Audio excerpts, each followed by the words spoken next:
Yeah, I've got you now. Hi, Scott. Scott, we understand a couple of new signings may be very imminent. Kenny Tete and Ola Aina. What can you say about those two guys right now? Well, look, I think at this present moment in time, these players are not officially signed. They are positions and they are players we've been looking at. But at this present moment in time, it's not been official. So, and like anything, obviously, we're looking to strengthen the squad and looking to strengthen certain positions. So, yeah, hopefully we can get a couple over the line in the coming weeks, really. And Tete, a right back who's been playing in Lyon, a Dutchman, and Ola, of course, has been at Chelsea. So you know a bit about his quality, I guess. Yeah, look, I think, like I say, I'm conscious that the players have not signed. The players are not officially our players at this present moment in time. Two players that are owned by two other teams at this moment. So, yeah, I think that's probably as far as I'll go on that, really. You have signed Alphonse Areola, of course, a new goalkeeper. What does this mean for Marek Rodak? Is he the starting keeper at the weekend? And what about Bettinelli now? Does that mean he's free to go on loan? Well, Bettinelli has gone on loan. He's gone on loan. He's gone to play some football. Obviously, I had a fortunate position last year where I had two very, very good keepers. And then, obviously, regarding Areola coming in, it brings competition, which is vastly needed in a league which we know is arguably one of the best leagues in the world. So, I think what's vital for me in my position, what's vital for us to be successful this year is competition and healthy competition. You realise when you have that, everyone's at it and understand that there's always someone pushing. So, of course, for me to make a judgment on that at this present moment in time, I wouldn't do that, but I'll give you an answer to what you want. But certainly, the signing is one which I think can push, and they can push each other. Really, I've got two very, very good keepers here, so and that's exactly what I need. Scott, you're only winning the Championship playoff final on August the 4th. You're playing your first Premier League match on Saturday. It's a really short turnaround. Is it enough time? It's got to be enough time because that's the hand we've been dealt, and of course it is very short. I mean, other teams have obviously had a week. The teams that played a little bit longer in the season had an extra week, and of course I'm sure we'd have liked that. That's not our situation, and what our situation is. We play now. The players and the team and everyone is prepared as best we can. I feel we're in a very, very good place. We went further than most teams in the Premier League because our season probably carried on 2 weeks after that. Give some rest, freshen up minds and freshen up the mental state. But we've come back in, and the reason that is because of obviously we didn't have as much off. So deconditioning players was not really been a big issue, and trying to get them up to speed again with the movements has been key. And I feel like we're in a very good place in that sense. Scott, 2 years ago, Fulham's last foray into the Premier League was a disaster, frankly. Only 7 wins, 3 managers, and you were one of them. Why is it going to be different this time? Well, look, I think you're right in what you say there. Obviously, the last time we was in this position, we realised and we see the quality and see how difficult this division is and how difficult this league is. And we're under no illusions that same quality and that same bits we know from the Premier League and how deadly it can be is going to be there again for us. And we need to relish this challenge. I think it's a challenge which we spent last year trying our hardest to get out of the Championship the first time of asking, and which we did. And as a team, we come together. I see a team on a journey which done remarkably well to do that. We face the next challenge, which is obviously now going from, which is majority of the weeks expecting to win and trying to get promoted and win a lot of football matches. We now go into a division where we understand it's going to be a lot difficult. It's a challenge which we have to embrace. It's a challenge we have to take on. And I'm sure, I feel like we are in a good place to do that. I feel mentally we're in that place. I think we all understand what we face, and we, like I say, we're looking forward to that. To be honest with you. Seri and Anguissa have come back from their loans. Are you going to be using them, or are they going out again and being sold? What's going to be happening with those two guys?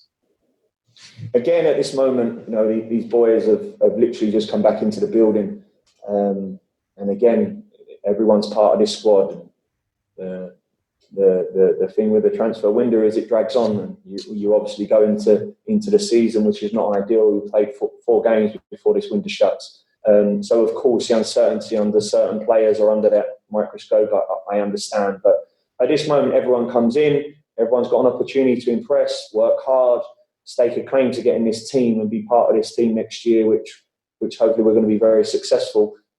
So yeah, it'd be wrong for me to call that at this present moment in time. Everyone's getting their head down and trying to be part of something which we're trying to do here. Just two final questions. Mitro, 26 goals last season, 11 in your last Premier League season. Is your fate in his hands? Not really, no. I mean, look, I think like anything, I think we all understand the quality we have in Mitro, but next year, the way we survive, the way we do well, the way we're going to be successful in this division is going to be with a group of men that understand what's in front of them and sticks together. Of course, individual talent come into that in any team, and Mitro's been a big part of that. And no doubt he'll be a big part of that this season. But it'd be really unfair of me, and it's not saying how I see it. I see that as a group and as a collective, everyone's going to have an input and everyone's going to have a say this year in terms of how successful we are. Finally, you heard the Prime Minister yesterday. There doesn't seem like any prospect soon of fans being back in the stadiums. Are you concerned this could be a complete Premier League season minus fans? Well, there's always that. There's always that in the back of your mind, and the world we live in at this present moment in time is very unpredictable. And I think we've all come to learn that we need to be adaptable. We need to understand the current world and what we're living in, really. So, of course, as disappointing as that may be, and the ifs and buts what lie around that, whether it will be, whether it won't be, I do understand. I think every single one of us sitting in my position, certainly at most clubs, we want fans back into our stadiums because that's what makes our game so great. But in saying that, we also understand, or certainly we understand the current climate and where it is. And when it's safe to do so, I'm sure we'll do that. And obviously when that time comes, we'll welcome it. Thanks, Scott, and good luck. Thank you. Cheers.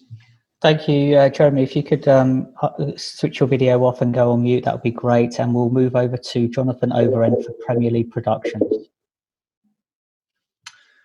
Hi, Scott. Checking you can hear me. I can hear you, Jonathan. Yeah. Gotcha. You'll know how much Mikel Arteta will want to make an impact this season and will want to succeed. And they've just won 2 cups within a month. How much of a force do you think they could be in the league this season, Arsenal? I think they can be a big force. I think we've seen that in a short space of time. I think there's no denying the quality what Arsenal have, the players, what they have. Obviously, Mikel's done a fantastic job in a short space of time with his team. So, of course, I think this year's a big year for Arsenal, and like I say, the quality in their ranks is vast, and you've seen that in the last 3-4 months when they've obviously won the cup as well. So, it's a big season. It's a big season for them. It's a big season for us as well. So, and you touched a little bit on this earlier, the transition between the Championship and the Premier League.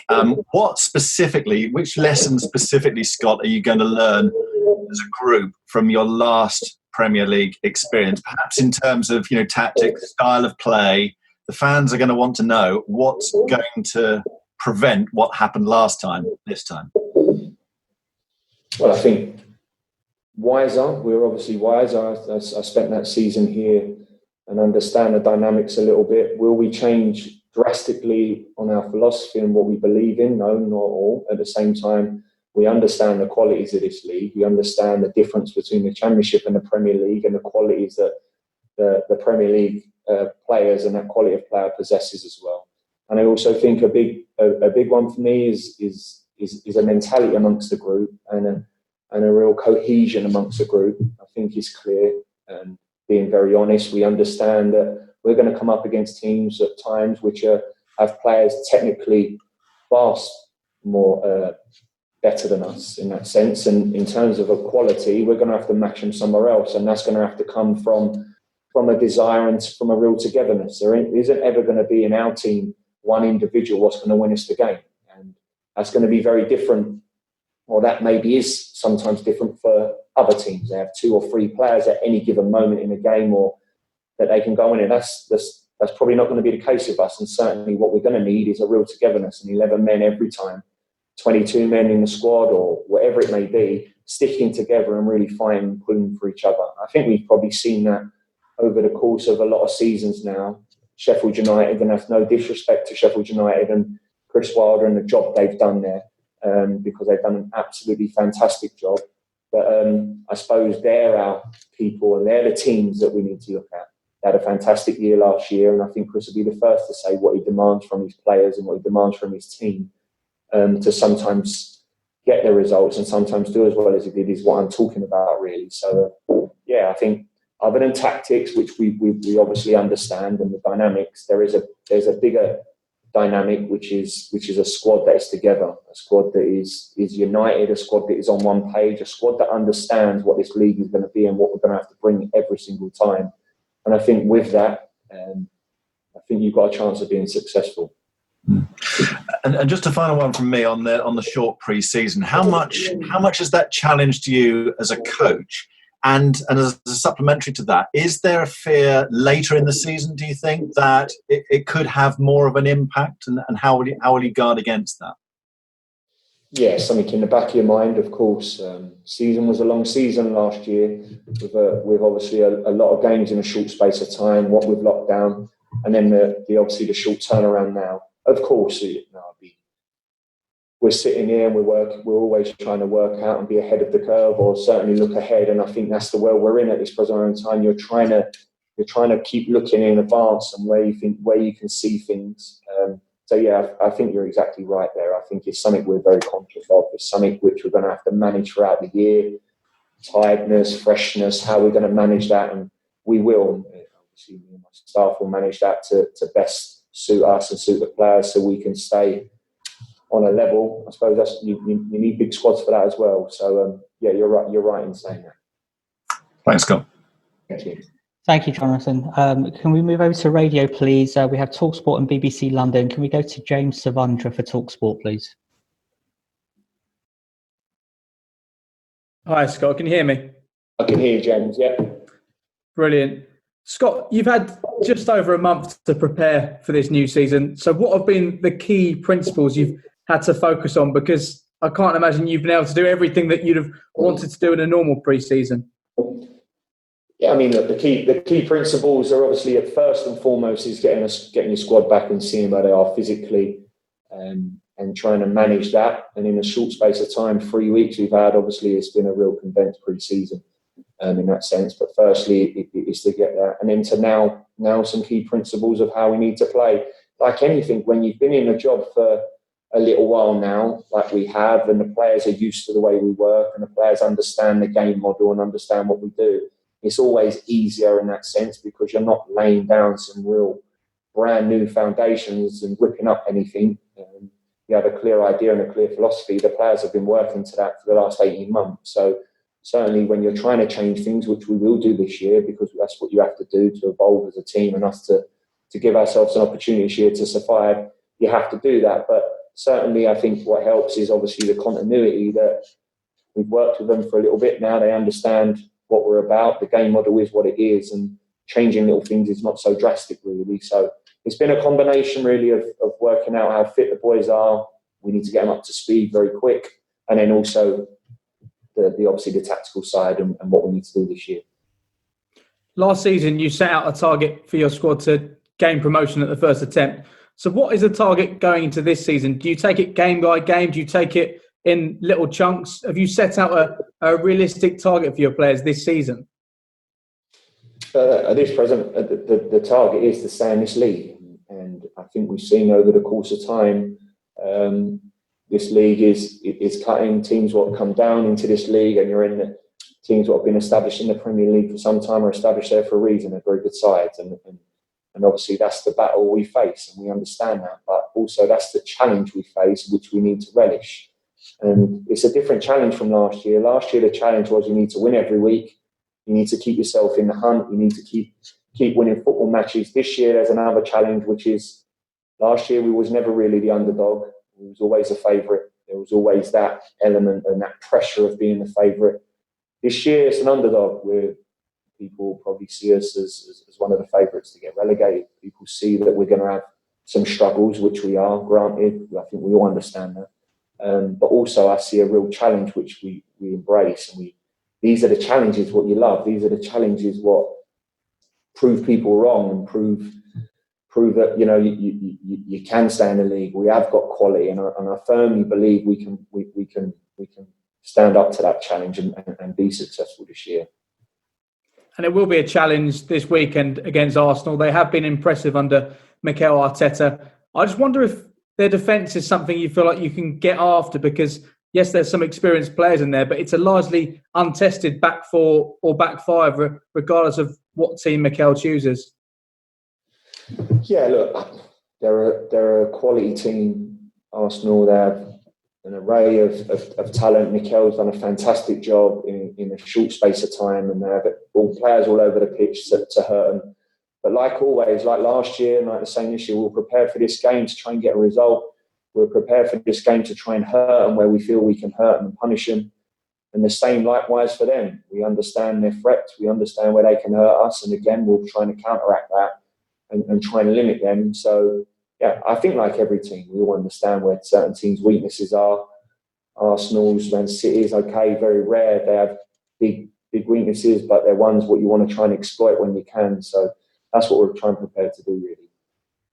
And just finally from me, how significant do you think this first game could be? You mentioned Sheffield United earlier, and they got a draw in that first game. Billy Sharp scored with about a minute to go. And I think that gave them the confidence to go on the run that they did and finish where they did in the table. So this game on Saturday, is it a game you see being of real significance when it comes to Fulham achieving their ambitions this season? No, I don't think it's that drastic. Of course not. It's the first game. I think you're right. Look, it's like anything. First game of the season, you get a positive result. It gives you a bit of a platform. But in saying that as well, I think this season's going to be a long one. It's going to be drawn out, 38 games, and with the right mindset, with the right understanding along the way, the ups and downs will be there. You just need to make sure the downs are not they don't hit you and knock you out. You just need to make sure that when the downs come, which they will with us, it's the jab on the nose and you get your guard back up again. And you then start punching again, hopefully. And that's what you need to realise when you're a team like us this year. So, of course, we're going into the game. We want to get a result. We're going to do everything we can to get a result. But we also understand that there's a tough team we face. Brilliant. Cheers, Scott. Good luck. Cheers. Thank you, James. Emma Jones, BBC London, please. Hello, Scott. Hiya. Congratulations on the new contracts. Obviously, you have been Fulham's manager in the Premier League before, but I wonder how significantly different it's going to feel this time around, being the manager at the start of the season, this feeling like it's very much your team. Yeah, probably very different. I think it's the last time I was in this position with the team, it was we were where we were.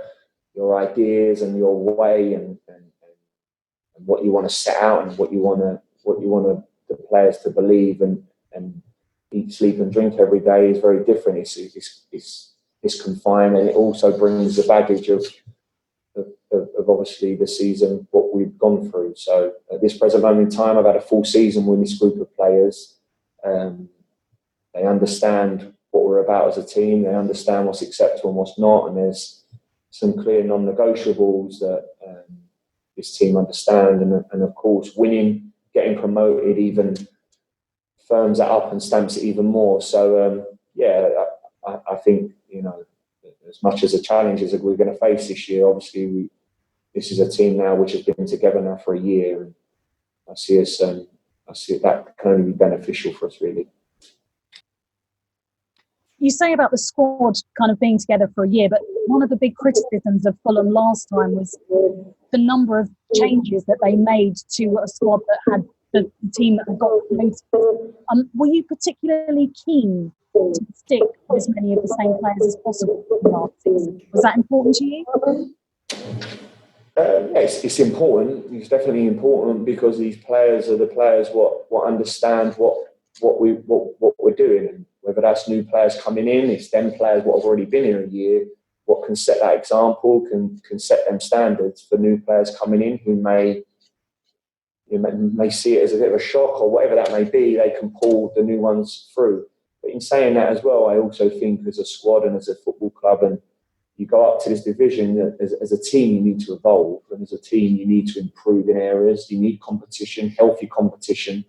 You need a real balance in that. So I don't think last time there was an issue with everyone brought up the issue of the money. We spent 100 million. Are we going to spend 100 million this time? No, for sure we won't.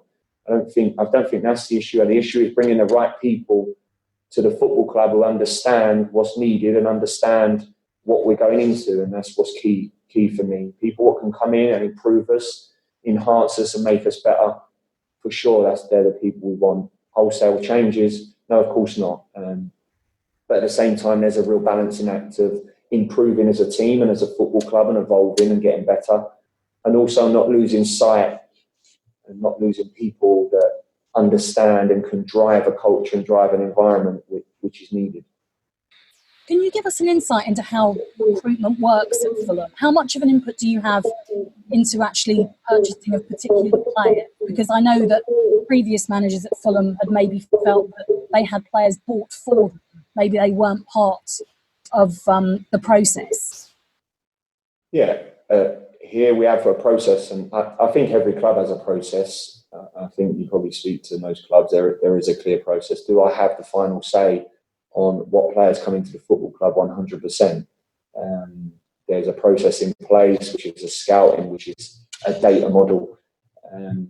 But ultimately, through the process, there's different avenues and there's different people, and we collaborate to a point where we all agree that this is the right person and the right player for this football club. And of course, at times there are debates, and what one department may see as a real yes, another department's not sure.